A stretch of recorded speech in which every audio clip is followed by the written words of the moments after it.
भाजप नेत्या नवनीत राणांनी वादग्रस्त वक्तव्य केलंय। औरंगजेबची कबर उखडून टाकण्याची मागणी नवनीत राणांनी केली आहे। सरकारला औरंगजेबाची कबर उखडून टाकण्याची विनंती त्यांनी केली आहे। नवनीत राणांच्या वक्तव्याने नव्या वादाची शक्यता आहे।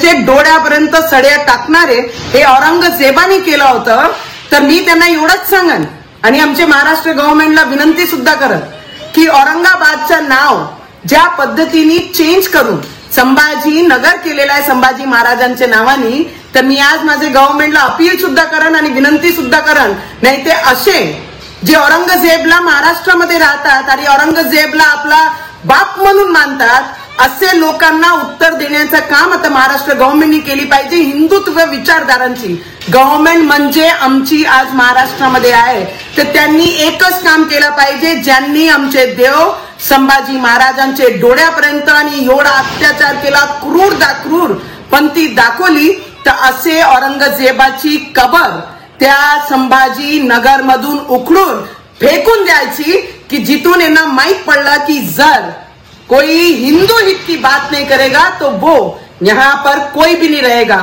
तर ज्यांना प्रेम आहे ना